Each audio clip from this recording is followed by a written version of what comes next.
On News Express, Nigeria recommended over health budgetary allocation. In business, Nigerian Central Bank reports high loan default rate. And on the foreign scene, Russian missile strike on Ukrainian city kills 34. And in sports, Lobby Stars relegated after 27 years in MPFL. Hello and welcome to all our viewers in Nigeria and around the world to News Express on Global Television. Coming to you live from the nation's capital, Abuja, I am Jumai Manson.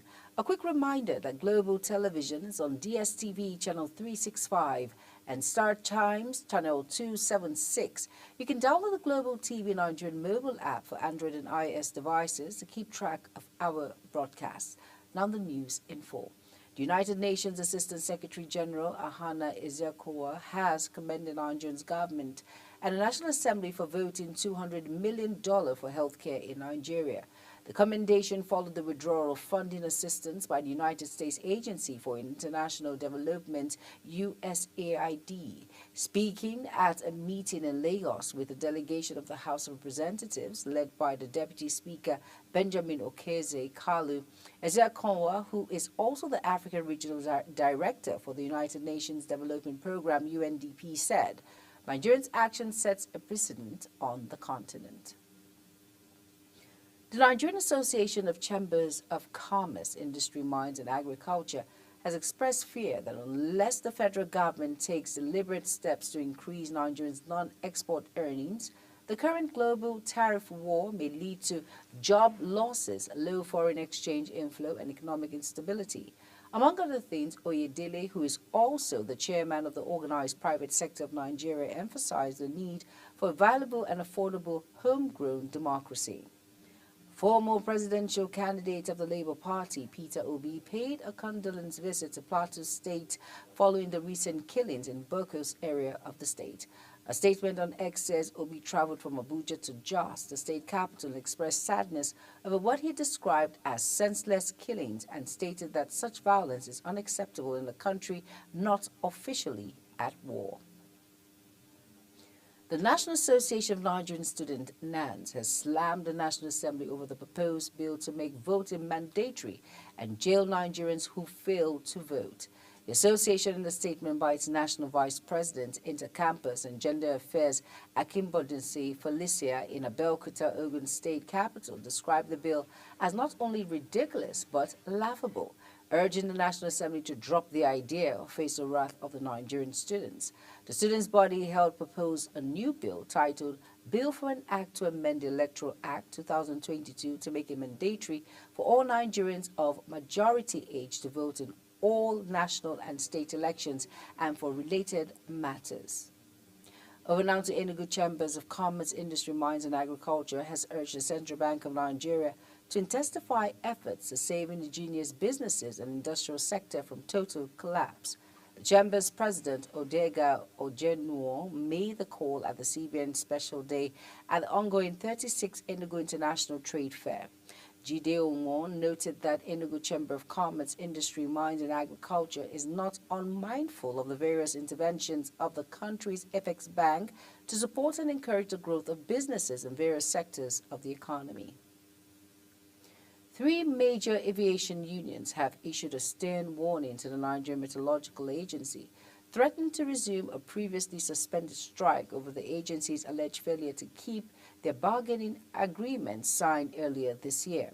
In a letter jointly signed by the National Union of Air Transport Employees, the Association of Nigerian Aviation Professionals, and Amalgamated Union of Public Corporation Civil Service Technical and Recreational Service Employees, the union expressed deep disappointment in NIMNET, a management accusing it of breaching the terms of an agreement reached on January 28, 2025. At the heart of the union's grievances is what they described as a management failure to fulfill its commitment to negotiate and implement an allowance before the end of February 2025. You are watching the live broadcast of News Express. When News Express returns, Nasarawa United players get 3.3 million naira reward after victory over Plateau United. Details coming shortly, plus business and foreign stories on the other side of this break. Please stay with us.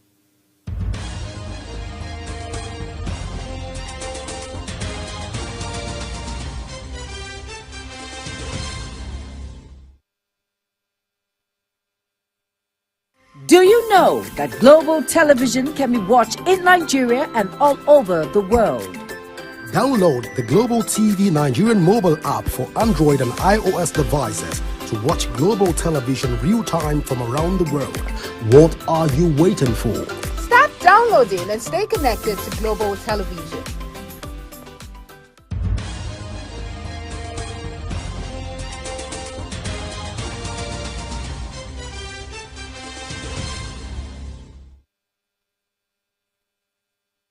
You are welcome back, and if you're just tuning in, this is News Express on Global Television.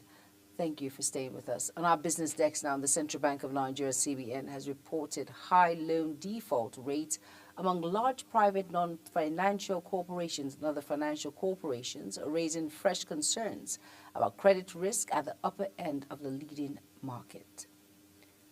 Nigerians are increasingly embracing locally made products as a soaring cost of foreign goods, driven by currency depreciation and import pressure, forces a rethink of household spending. What was once a matter of preference is now a matter of necessity, and consumers are adopting fast. The federal government says a total sum of 777 billion naira will be utilized to complete the ongoing reconstruction of the 700-kilometer Abuja-Kaduna-Zaria-Kano road. It has a set of 14-month completion deadline for the reconstruction of Section 2 of the project, which was awarded to Influence Construction Company at the cost of 525 billion naira. Speaking at the flag-off ceremony, Minister of Works Engineer David Umahi said 777 billion naira allocation will be used to complete the remaining 282 kilometers of the Abuja-Kaduna-Zaria Road project. On the foreign scene now, Israeli bombs have rendered Al-Hali Arab Hospital in Gaza City out of service as child patient dies in cold after evacuation. The attack comes after the Israel military issued a new displacement order for the residents of the central Nuseirat refugee camp as well as southern Khan Yunis. A Hamas delegation is on Cairo for truce talks hosted by Egyptian mediators. European stock markets rose sharply Monday after the United States announced exemptions from the sweeping tariffs from smartphones, laptops, semiconductors, and other electronic products, tempering trade war fears. Despite U.S. President Donald Trump suggesting that the exemptions could be short-lived, European stocks rallied around 2% at the start of the week, tracking gains in Asia and on Wall Street. Ukraine's state of emergency service says Russian strikes on Sumy have killed more than 30 people, including 2 children. Ukrainian President Vladimir Zelensky accuses Putin of ignoring the U.S. ceasefire proposal, and U.S. Special Envoy to Ukraine Keith Kellogg says today's strike crosses any line of decency.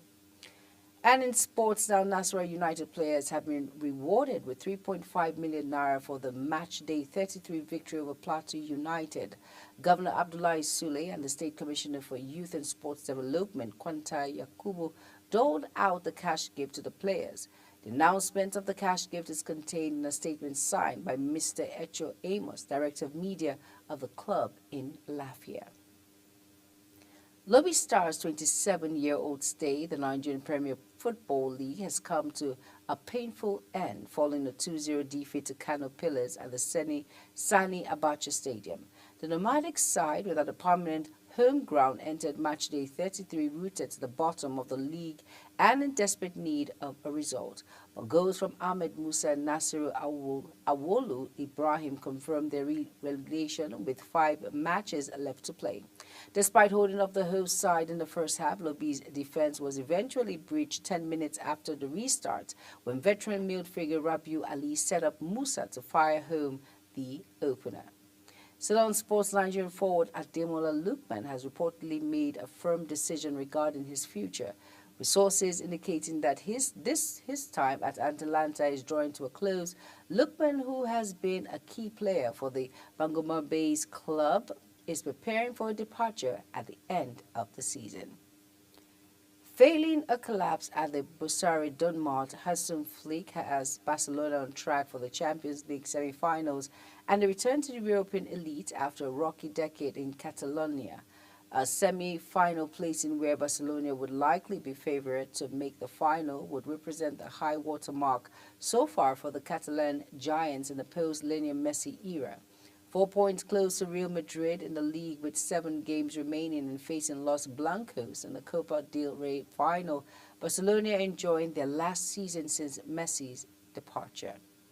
We now end Global TV News Express with a recap of some of our big stories. We brought to you that United Nations Assistant Secretary General Anna Izukowa has commended Nigeria's government and the National Assembly for voting $200 million for healthcare in Nigeria. And in business, the Central Bank of Nigeria, CBN, has reportedly high loan default rates among large private non-financial corporations and other financial corporations, raising fresh concerns about credit risk at the upper end of the leading market. And on the foreign scene, Ukrainian State Emergency Service says Russia's strikes on Sumy have killed more than 30 people, including 2 children. And finally, in sports, we told you that Lobby Stars' 27-year stay in the Nigerian Premier Football League has come to a painful end following a 2-0 defeat to Kano Pillars at the Sani Abacha Stadium. And that's it on Global TV News Express. A quick reminder that Global TV is on DSTV channel 365 and Star Times channel 276. Kindly follow us across all social media platforms I'm showing on your screen by using @Global TV NG.